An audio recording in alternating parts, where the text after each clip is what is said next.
Hello, good crowd. You won't believe this. We have with us today Rebecca Masisak. She is the CEO of TechSoup, an incredible organization delivering technology to over 1 million nonprofits around the world. You just can't miss this episode. This is a must-watch episode. It's required viewing, so stick around. Don't miss it. Welcome to the Your Mark on the World show with your champion of social good, Devin D. Thorpe. Our sponsor, Johnson & Johnson, matches most individual donations up to $250 at caringcrowd.org. Rebecca, welcome to the show. Hi, and thanks for having me, Devin. I'm really glad to be talking with you. Well, the pleasure and opportunity is all ours. Thank you very much for joining us. So, Rebecca, tell us a little bit more about TechSoup. My gosh, the impact you're having. Well, TechSoup is really these days an international network of about 70 NGOs who all work in cooperation, the TechSoup Global Network, in order to help build capacity around technology and digital tools in the sector. And just in the last week or so, as we'll air this in about 3 weeks, so it'll be last month when we air this, but you got a $2.5 million grant from VMware, right? Tell us a little about that. How will you use that money?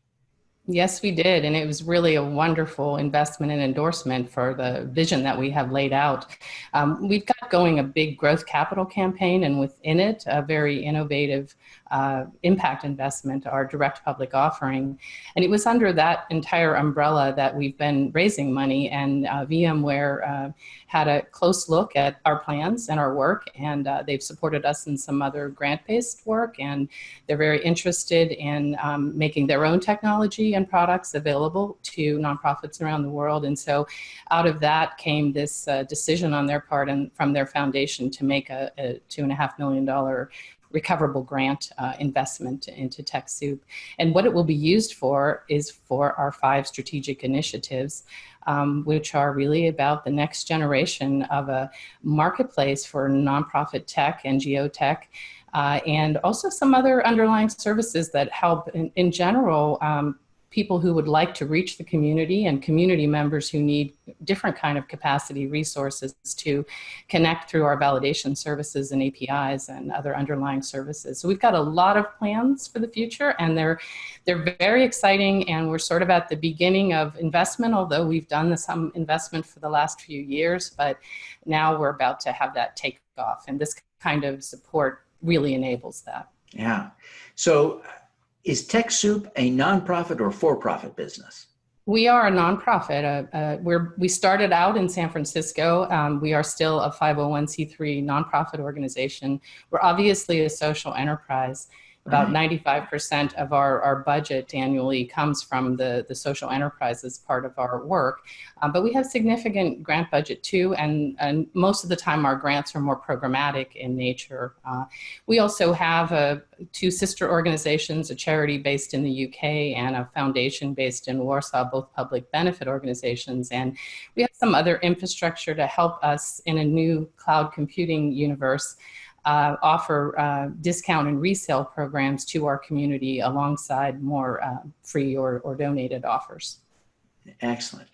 There is so much to unpack here. I'm just champing at the bit to get some information out of you. And I know you don't have all day for this, so I'll try to be efficient.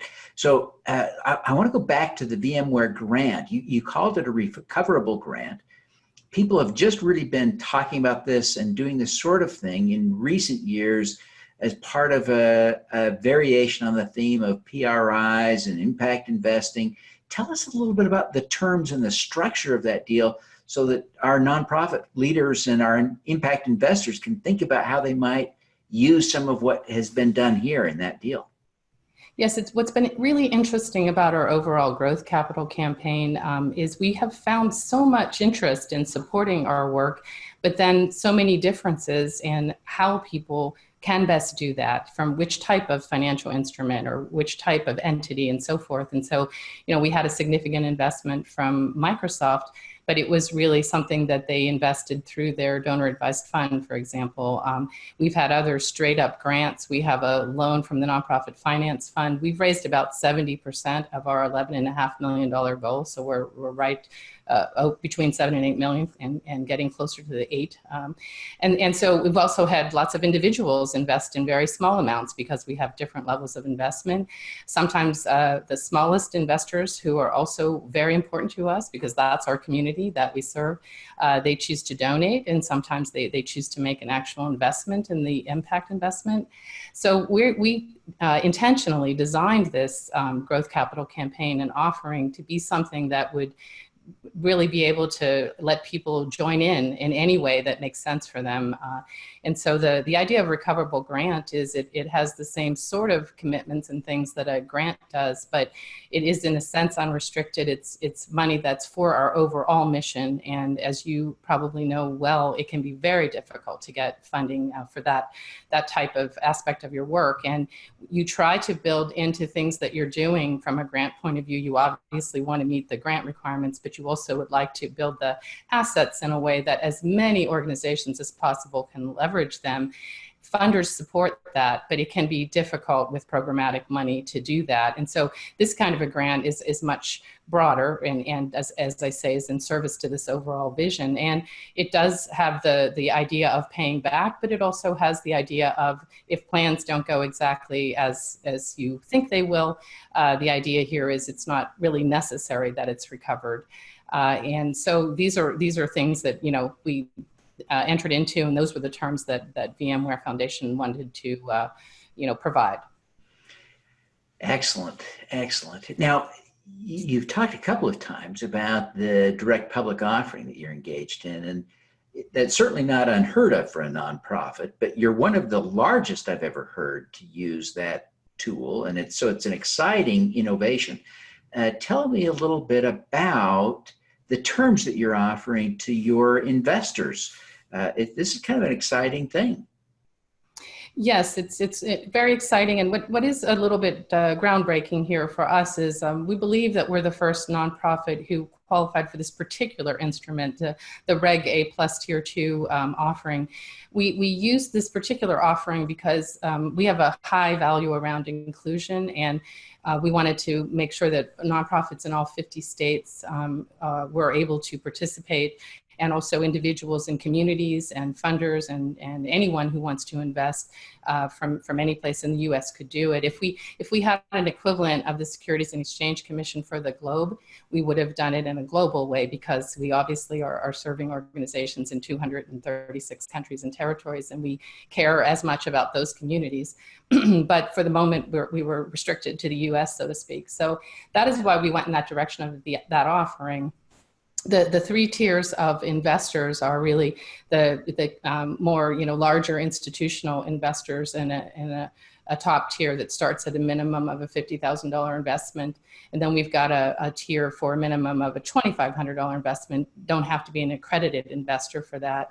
And then we've got a tier for a $50 investment, which might sound very small, but that's a meaningful investment. And it's also a meaningful engagement for us from people perhaps who are not usually the typical investor community that gets to really participate in an impact investment, but actually they are the people working on impact often, and they certainly care about it and have a very high interest in the success of impact investments. And so just like we have attempted to democratize access to technologies and other capacity resources, we're trying to democratize access through this to impact investing and allow more people to kind of really tune in and guide us and have our work really be owned by the broad community of corporations, foundations, and others, but also by the people actually working in the sector or in CSR.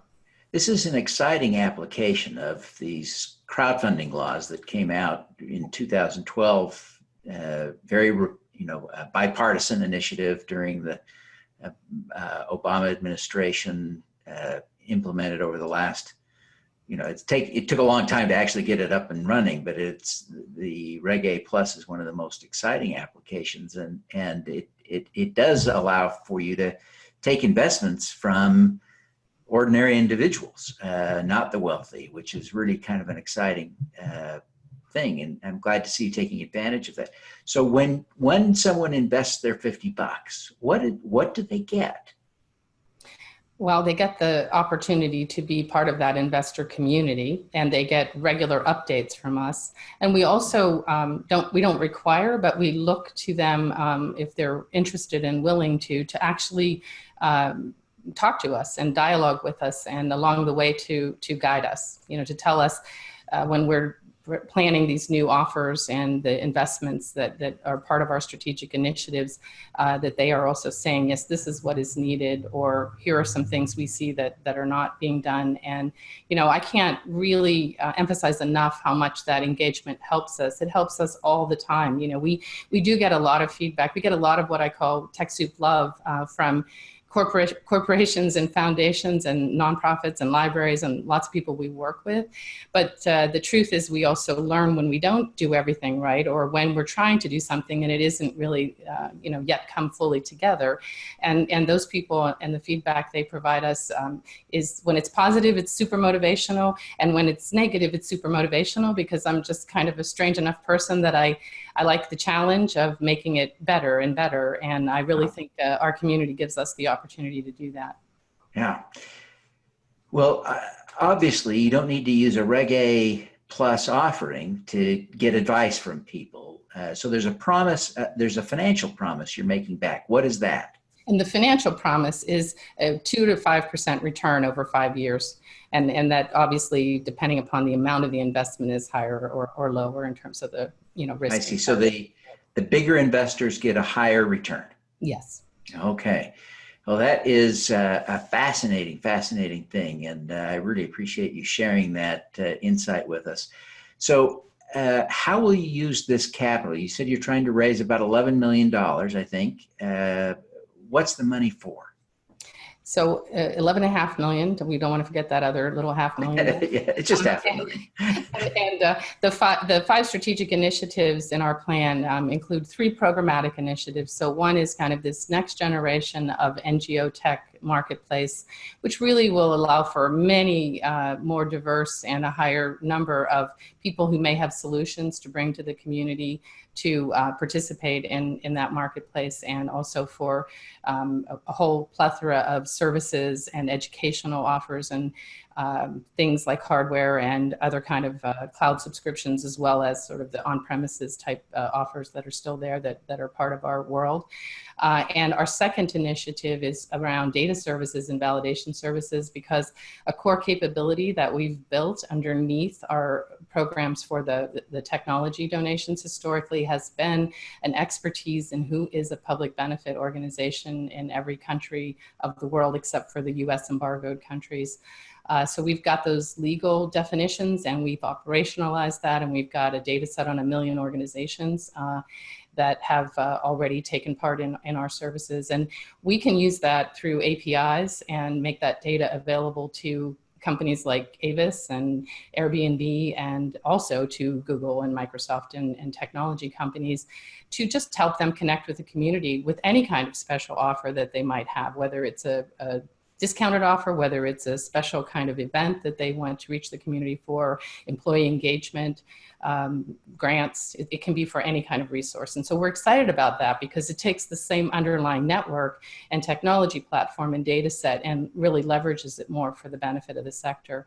And that includes also the work that we do for foundations, the NGO Source Project, with respect to validation services. But we know there are more applications for those kind of services. So that's an area we're building up. And then the third area is a layer of what I'll call apps for good. There are a few technology companies who build apps for nonprofits.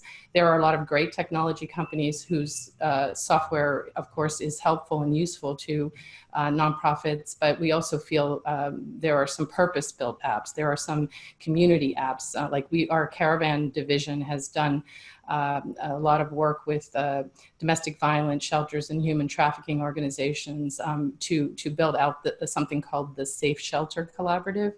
And they have together said, instead of a few hundred organizations developing each their own mobile app, perhaps for some way to make it a little bit more efficient to find shelter, they can kind of come together to design together and understand the problem together, but then have one application built that many organizations can leverage. And we can be kind of the back-end support for that design and building, and then maintenance and support over the course of time. And hopefully we do that in a way that makes it lower cost for everybody, because when you work at the scale we work at, we are a social enterprise, but we are a nonprofit.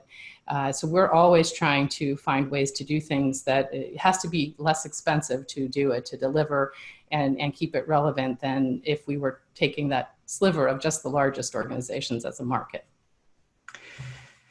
Rebecca, you've done some amazing things. You've been with TechSoup for a while now, so you've been responsible for leading so much of the growth and impact.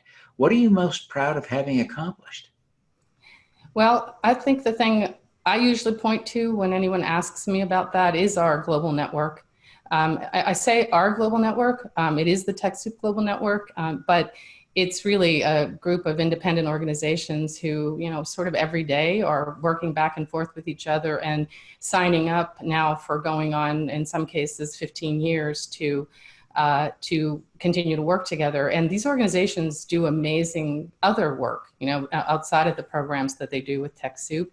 And I think this kind of civil society capacity building network that is operational and strategic and innovative together is very unique. And I think that we've really scratched the surface of what that network can bring to the society and the world.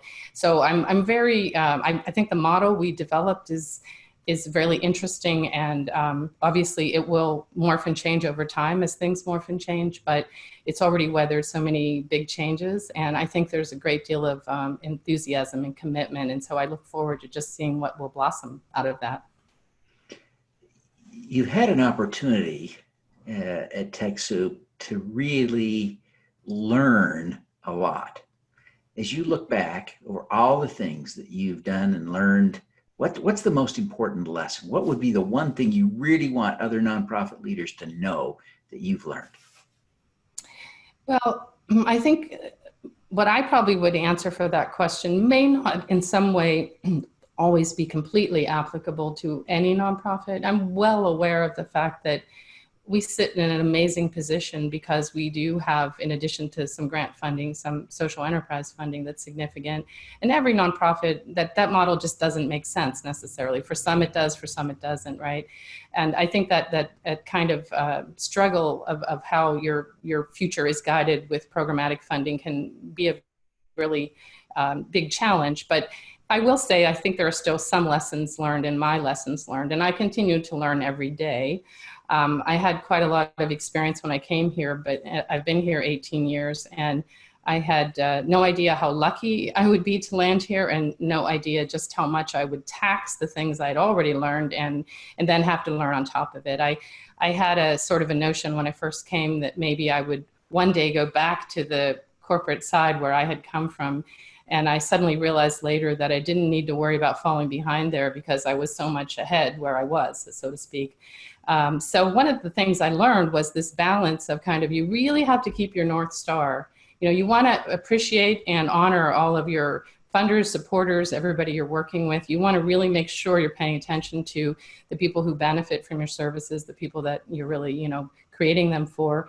And sometimes you're making your decisions based on impact and things that are not really about, they're values driven. They're not really about your dollars and cents, right?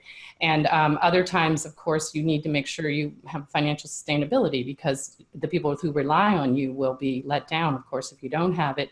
So we're often using business techniques, but we're not making decisions exactly like a straight up business would, for those reasons. And that can be difficult. I think that the clarity in the business world is, kind of just not present in the nonprofit world. And sometimes that's not well understood by people on the other side because it can look like you're not making swift decisions or things like that. But it's really just that it takes a bit more creativity to get to those answers. And so for me, that lesson of kind of how you balance what what is really a kind of a financial or a business or a very clear choice for your beneficiaries, and then how are you making sure that that really is the North Star and the impact that you're following. And that is a kind of a more of an art than a science, I think. Rebecca, what is your superpower? Well, I don't know for sure what I would call my superpower, because everything that is a true thing about your personality, sometimes it's good, sometimes it's not, right? I think one thing I'll say that's kind of defining about me is that I was told once at the age of 22 in my first performance evaluation that I cared beyond all reasonable amounts of caring. And I think that pretty much does describe me. That has made me sometimes work too hard on a problem that I was never going to solve. And at the same time, it has really helped me not let anything too daunting keep me from going forward. So I think that's something that anyone who knows me will kind of find permeated in my work, and couple that with a lot of energy, you kind of hopefully get somewhere. Fantastic. Well, Rebecca, thank you so much for taking the time to be with us today. It's been such a joy. I've been so looking forward to this. Before you go, would you take just a moment and tell people how they can learn more about TechSoup, the DPO, and how they can connect with you personally? Okay, great. The TechSoup website is probably the best source of information on both our work and also on the DPO itself, and that is just at TechSoup.org. And in terms of myself, I'm just Rebecca at TechSoup.org. So if you can spell Rebecca, Rebecca, you can always find me. And I truly do really like to hear from people in our community or anyone who's interested to learn more. Fantastic. Well, Rebecca, thank you very much for taking the time to be with us today. And we wish you every success with your DPO and continuing to grow the impact of TechSoup. Thank you, Devin. All righty. Let's do some good. At Caring Crowd, we believe everyone has the power to make a difference. Through our crowdfunding platform for community health, we empower passionate people to drive real change. Whether you work for a nonprofit organization, volunteer, or want to get involved for the first time, you can post a campaign on Caring Crowd. Join us, because caring is where change begins. Thanks for tuning in to the Your Mark on the World show, the Social Impact Podcast. Please subscribe via YouTube, iTunes, Google Play, Stitcher, or Spotify.